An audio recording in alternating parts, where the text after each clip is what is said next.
Hello, welcome for the distinguished conversation series. Today we have Dr. S.Y.Quraishi, senior bureaucrat, a 1971 IAS officer who served as the 17th Chief Election Commissioner of India, is an alumnus of St. Stephen's College, did his master's in history and PhD in social marketing.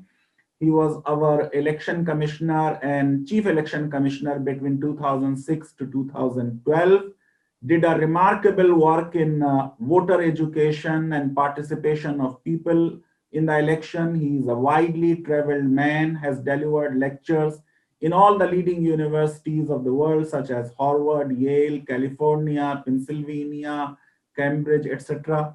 Is an acclaimed author, has written a number of books, but today we are going to talk about election, and this is the book he has written, An Undocumented Wonder, The Making of Great Indian Election. We are going to talk to him about the Bihar election, new guidelines, what is the law relating to elections, what is the Election Commission's relationship with the government, the whole controversy about independence of the Election Commission.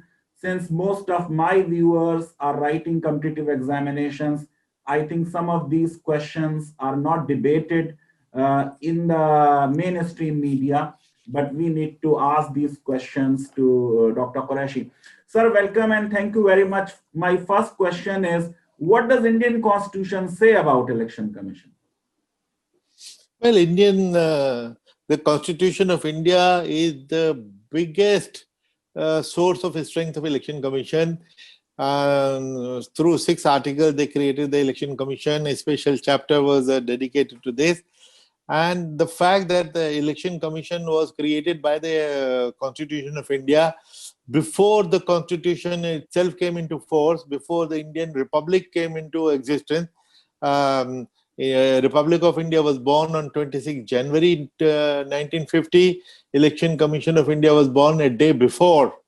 And the 6 articles which created the Election Commission of India, they were promulgated exactly 2 months before the promulgation of the Constitution, namely on 26th of November 1949, as against 26th of January 1950. And it has given complete control of all elections, superintendence, direction and control of all elections in the country, of the president, vice president, and the 2 houses of parliament and Vidhan Sabha. They have all been entrusted to the Election Commission. And very importantly, one article says that once the electoral process is set in motion, no court can interfere. Now, this has been one reason why elections have been conducted on time always. Otherwise, some court somewhere will give a stay order on a flimsy ground on a complaint. But even the Supreme Court, and this was challenged very early on in 1951 itself. And the Supreme Court gave a judgment, a very strong judgment, that the Constitution is so specific that no one, including us, the Supreme Court, can interfere. And that has made the situation clear forever. Many attempts have been made in the past to interfere with the process, but we go to the Supreme Court and in 3 minutes, Supreme Court throws out the other case. Okay, sir, what do you think of appointment of Chief Election Commissioner and election commissioners? Do you think we need some change in the process, like we have about CBI chief or the CVC, and have some kind of collegium or give some kind of say in the selection of the election commissioners to the leaders of opposition? You went 2 years ago to Pakistan as an observer. And since Pakistan is next door neighbor, you know, their election commission is far more independent. They have financial autonomy also after 2017 Act. And in the process of the selection of the election commissioner and chief election commissioners, they have a 12-member committee with equal participation of ruling party and the opposition, and the prime minister in consultation with leader of opposition forwards 3 names to this committee, which will eventually pick up one of them. And invariably, he is a former Supreme Court judge. So what do you think India should do in terms of improving transparency in selection of election commissioners? Yeah, well, you have raised a very good question. Ironically, the most powerful election commission in the world has the most defective system of appointment. We are just appointed by the government of the day. And I'm saying it not as a retired commissioner now. Even when I was the CEC, I used to say the same thing. We would have felt stronger if at least the leader of opposition had also endorsed our appointment. As you mentioned in Pakistan, why in Pakistan? Nowhere in the world election commission is appointed by the government of the day unilaterally.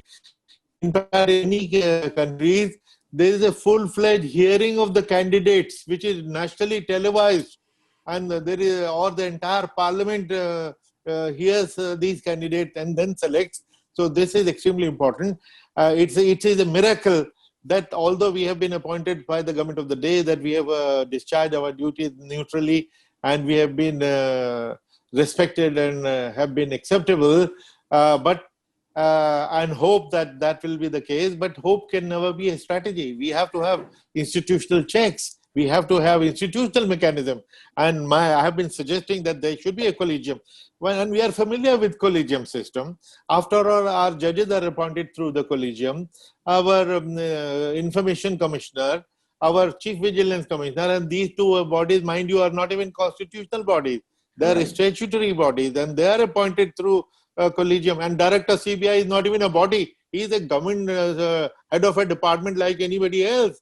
So the fact that we felt necessary that their neutrality has to be ensured through an institutional mechanism, I think if one institution must have that institutional safeguard above everybody else, It is the election commission. So, sir, my next question is, do you think election commission, and you rightly said that some of the chief election commissioners really asserted their power and independence, but this happened largely in the coalition era, because even TN Session, took over the reins of election commission in 1989, and after 1989, this dominance of one party came to an end. So just like our Supreme Court, it has been asserting its power more during coalition governments rather than when powerful government is in place, be it during Mrs. Gandhi or today. So do you think election commission has a similar story to tell? Well, partly true, but largely no, because even in the time of Indira Gandhi, when she was at the peak of her power, one CEC refused to conduct the elections as she wanted. So the fact that the election commission CEC showed guts, even at a time when very powerful rulers, one heading the single party rule, so that has been the case. Of course, in coalition eras, the government cannot become authoritarian, and that become the check by itself. So, but I think it depends more on the personality and the temperament and the character of the incumbent commissioner to stand up to the pressures. Yes. So you were it's a question of their conscience. An election commissioner during UPA. So did government ever try to influence you, and you faced some kind of challenge? How did you tackle it? What you call pressure or influence is nothing but, they will come in delegations, and every party comes in a delegation to the election commission. Now it is up to us if we feel overawed, these top leaders sitting in front of us pleading for something, and we get overawed, then God save us. So, but then that chair itself teaches you to be above partisan politics, to become neutral, because your conscience becomes your biggest judge. So, well, the parties, including the ruling party, used to come to us with their petitions, and with the top leaders heading them. So, we could have been overawed, or we could have just taken them in our stride and heard their petition and taken action as we deemed fit. So I for one, never felt pressurized at all. There Okay. were occasions when, we had some tough questions to answer. But then, fortunately, I am very happy with that 3-member commission. Because once you have 3 members, there are 3 heads are better than one. And once, suppose I thought that, I know where everything and my decision is good. There were other 2 always moderating and proving that I may be wrong after all. So 3 was a source of his strength. No, sir, what happens even announcing dates of elections? So in 2018, when we had 4 assembly elections, the dates of Gujarat election were announced little late, and that created some kind of apprehension in the minds of people that is election commission going by the government dictates. Well, I feel very pained and hurt when I hear any questions being raised about the election commission neutrality or any fingers pointed. Well, it happened, and I had criticized. I wrote about it that I think this was a wrong decision. On the one hand, government is talking of simultaneous elections, and here was a situation when an election which used to be held simultaneously for years, Himachal Pradesh and Gujarat, they were separated by 21 years. And the reasons which are given for simultaneous election, that the model code should not be in operation for a long time. Here, model code became prolonged by 21 extra days. So this was definitely a questionable decision, and which I had questioned then. And you are reminding me now, and I feel upset again. Sir, tell us about this whole controversy about electoral bonds. The decision was made in the budget speech of 2017. It was challenged in the Supreme Court. In 2018, Chief Justice Deepak Mishra bench issued notice. And then there was some hearings in 2019. And eventually, Chief Justice Gagoi on April 12, 2019, without passing any interim stay order, just asked the political parties to submit their list of donors in a sealed cover. Of course, as a constitutional law teacher, we have all problems with this sealed cover jurisprudence. But the whole problem with the electoral bond in terms of names of donors not being disclosed, the corporates not having any more 7.5% upper cap of donation, that they should be in existence for 3 years, not there, and they will not show their donations in their profit loss statement, raises doubts. Election Commission has also raised doubts about it. And government knows all the names of the donors. And in 2017, 2018, out of some 215 crores, the ruling party got as many as 210 crores, and Congress got about 5 crores. So what is your take on this electoral bonds and how Supreme Court has dealt with this issue? Of course, they did not deal with it. Well, now, electoral bond is a very, very flawed scheme. And from the day it was announced, I have been attacking it, I have been questioning it, and I've been writing about it. Now, and I was hearing the budget speech of the finance minister, because this was announced through the budget speech. He made 3 very significant sentences. The first was, for the last 70 years, we have been trying to achieve transparency of political funding, and we have failed. Second question, that without transparency of political funding, free and fair elections are not possible.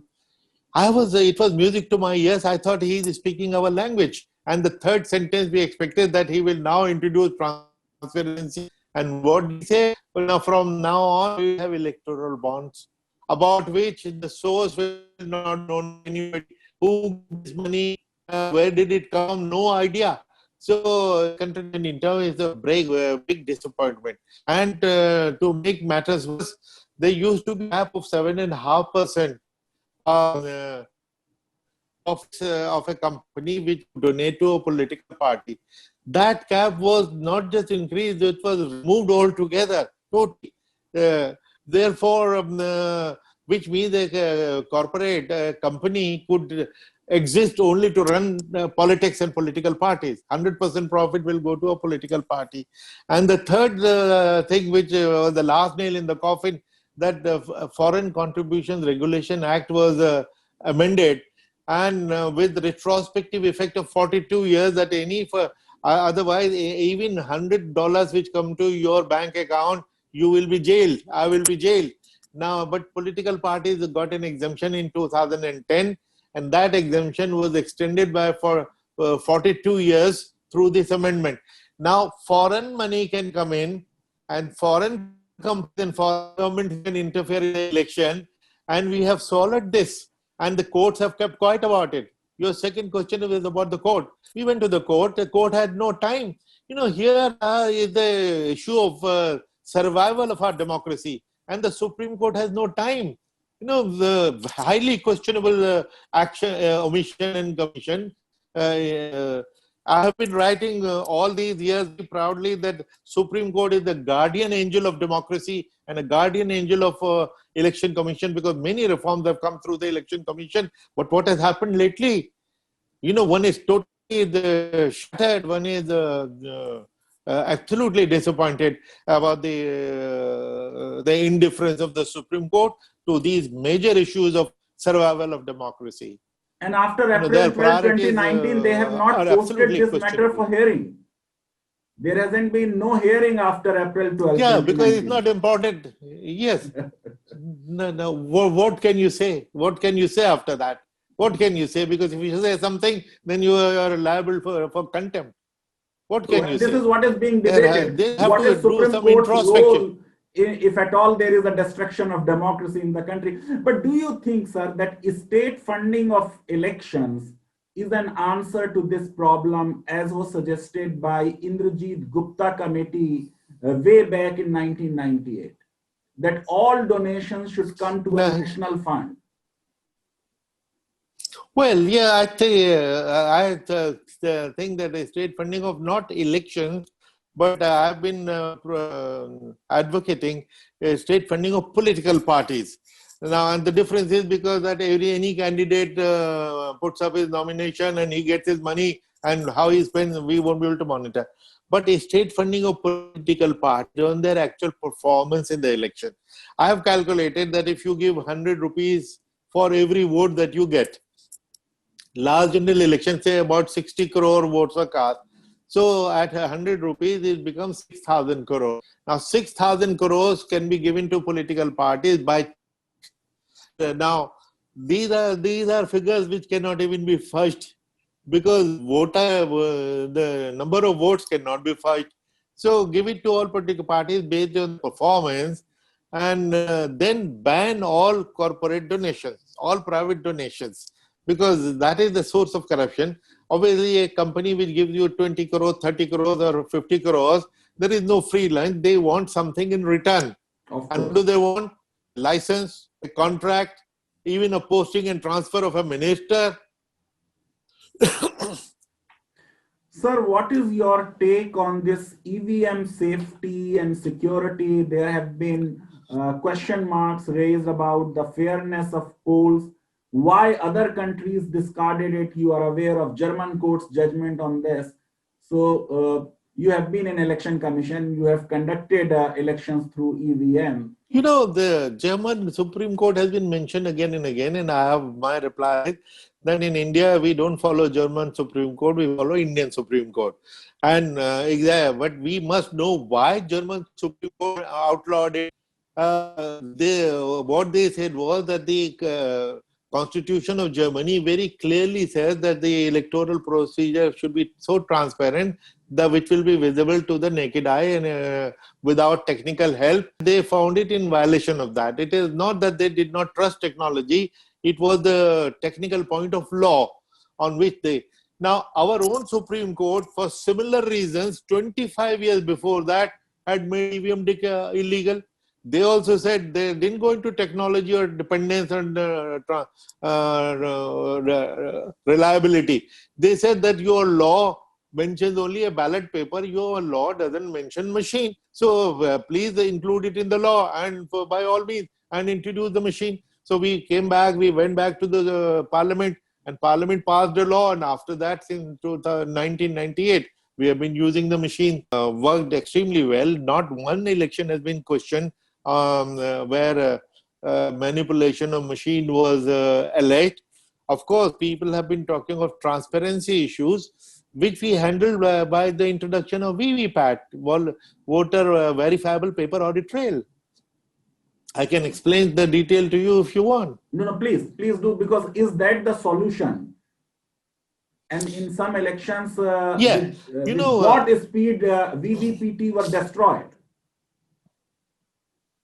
Yeah, what happened was that when I was the CEC 2009 and 10 to 12, so when I took over in June of 2010, so we called a meeting political parties, and they all said, led by Mr. Chandrababu Naidu, they all said that if VVPAT is introduced, their doubts will disappear and they will have no objection. Believe me, in that meeting itself, we decided, okay, from now onwards, we will have VVPAT.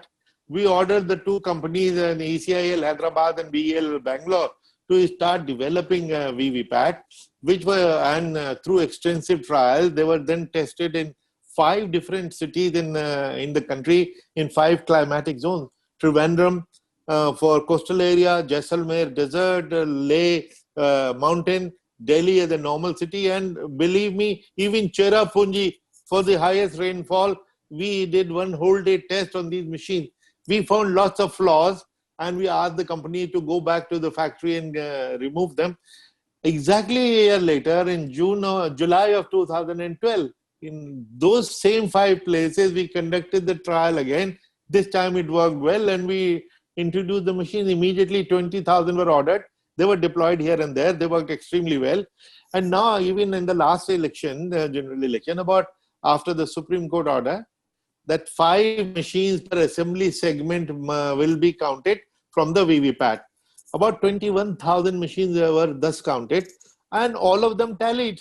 So, with VVPAT, our machine becomes the most foolproof machine in the world and most reliable. And I think the debate should end now. Okay. The only question which were raised was that there was some discrepancy in some figures, which Election Commission was very slow in explaining. And I have, through the process also, as an elder and as their senior, I was advising them to not to delay. They must respond quickly before the doubt gets into people's head. It is very easy to convince political parties, but it is very difficult to remove this from the mind of the public. So their slow reaction was counterproductive.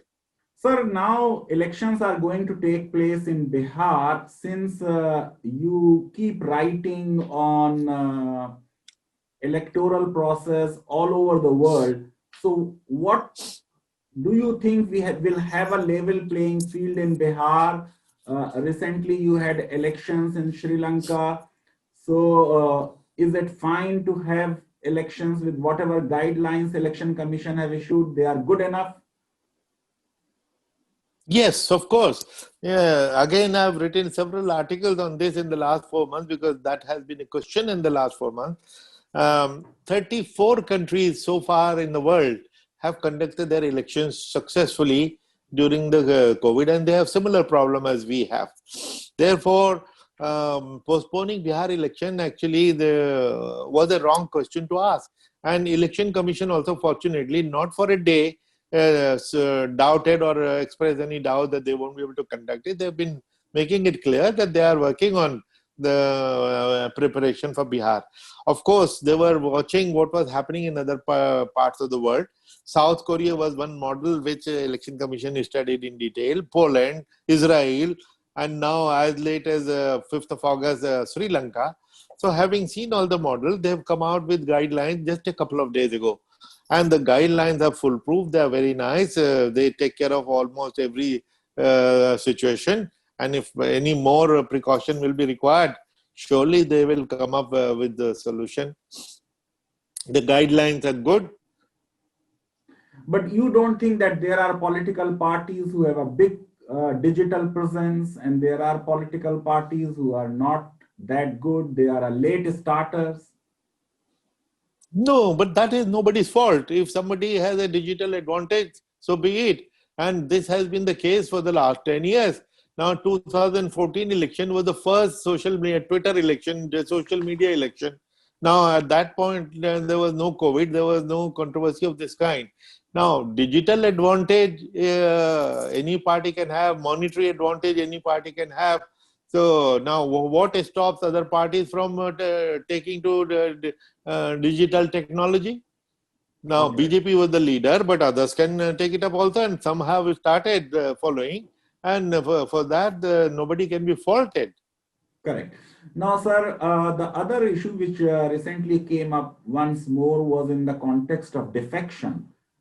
Supreme Court about Manipur case this year said that Speaker does not act independently, because after all, Speaker is member of Parliament, a member of Assembly belonging to some political party. So the question of disqualification of legislators should ideally be decided by some independent authority. And you may recall that Goswami committee had said that Election Commission of India can be that independent authority. Do you think will that solve our anti-defection controversy? You know, when Veerappa Moily committee was examining constitutional reform, they came to us also. Venkat And they Chalai made committee. this. No, Mr. That is Veerappa Moily Administrative committee. Reforms Committee of Virappa Moily. Yeah, Yeah. Veerappa Moily. So they came to us in Election Commission, and they were strongly of this same view. And they asked us to take this over. We opposed it because we feel that, taking already our hands are full with what the Constitution has given us, and getting into more areas will only make us more political. And I'm glad that we took that decision, because subsequent years we have seen how political pressures are mounting and increasing on the Election Commission. It's better to keep us out of the political pressure. Another suggestion they were making, that even the panchayat elections should be taken over by the Election Commission of India. And again, we opposed it, and thank God we did, because those elections are very, very dirty, and otherwise we would not have been able to discharge our duty, which has been assigned to us by the Constitution. Since we are talking of panchayat elections, what is your take on compulsory voting proposal and the educational qualification proposal? Of course, many of us are not happy with the Supreme Court judgment on qualification, because it does disenfranchise millions of our people. Yes, there are. You've asked two questions, and I'll answer them separately. One, compulsory voting. Certainly, there is no question of compulsory voting. I have repeatedly said that compulsion and democracy don't go together. Your right to vote includes your right not to vote. It is your option. And interestingly, in a succession of judgments, Supreme Court has held that right to vote is not a constitutional right. But ironically, right not to vote has been elevated to the status of a constitutional fundamental right. In the Nota judgment, they say that Nota, your right to abstain from voting and to express no opinion is your expression of opinion and protected by Article 21. Now imagine if your right not to vote is protected constitutionally, so where is the question of compulsory voting? So that is the legal constitutional position. Secondly, practically. Now practically what do you do? Suppose it is made compulsory and you do not vote. And obviously if you do not vote, you are violating a law for which you should be punished. And even if the punishment is a token fine of 1 rupee, it is punishment all the same. You are a lawyer. Now, even a token fine of 1 rupee punishment cannot be given to you without due process of law. And what is due process of law? We'll send you a legal notice and a court case will begin. Now, in the last general election, 30 crore people did not vote. So 30 crore notices and 30 crore court cases will be started by us.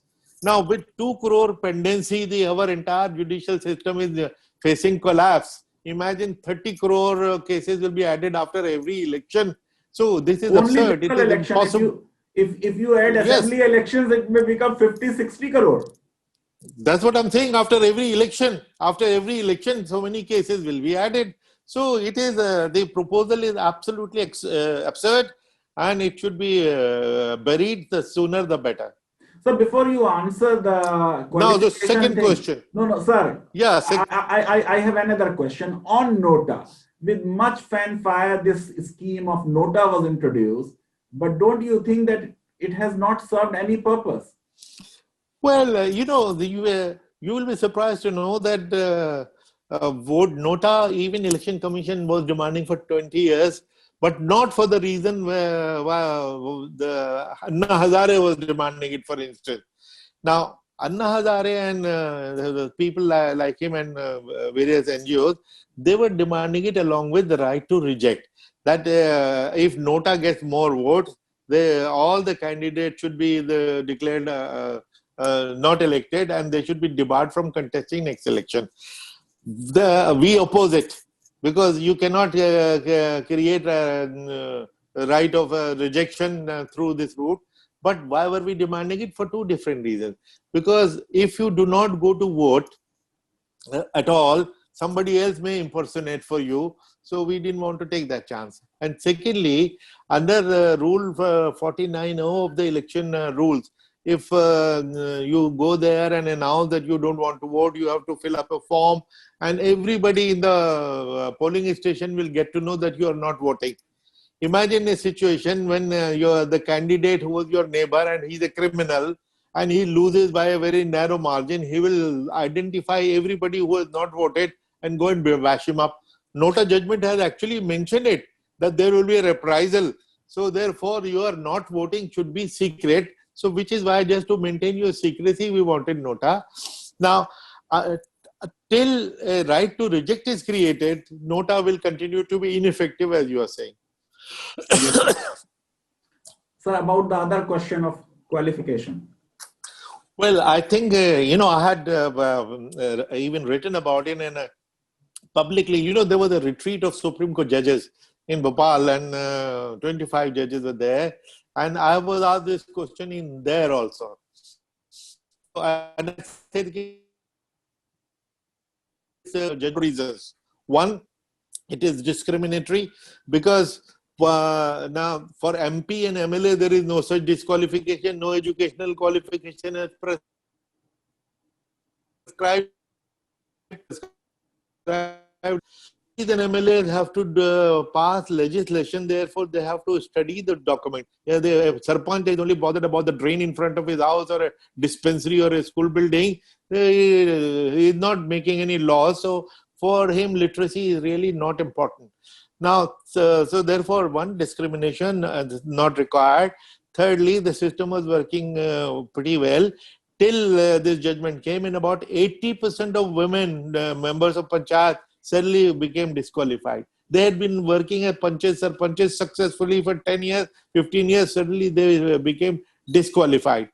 And finally, you give value to a high school certificate.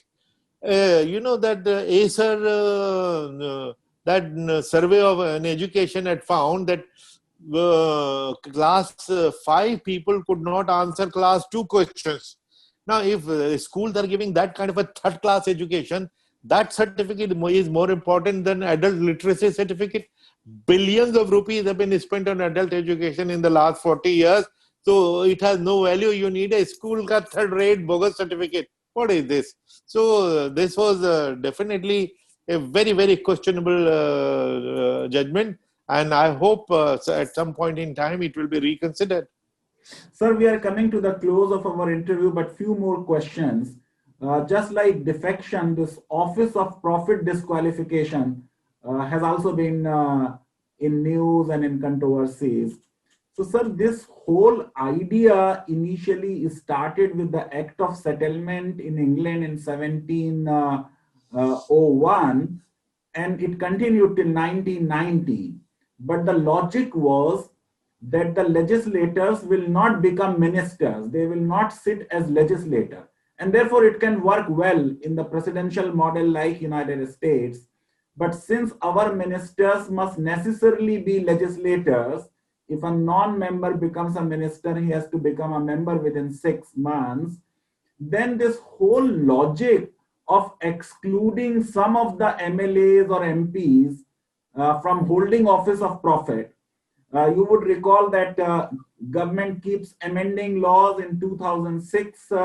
As many as 55 new categories were exempted from it. Is it not time now that we say goodbye to this disqualification?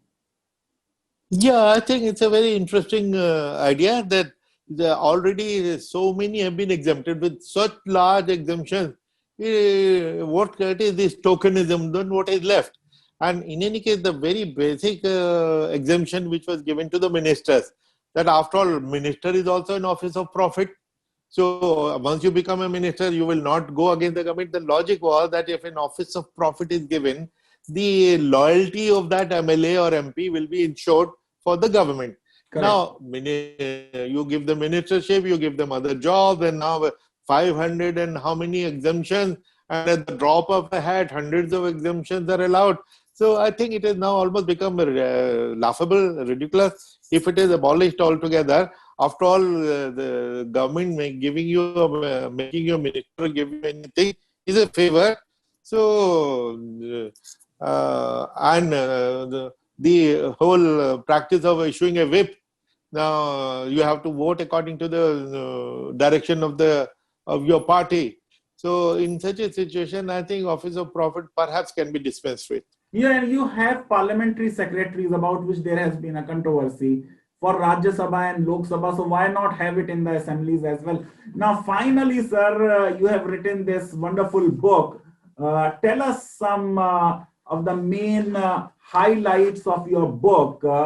I remember at some place you mentioned that at one polling booth you had only one voter, and how you had to arrange polling party to get the vote of that one person, or any other interesting thing you have written in your book.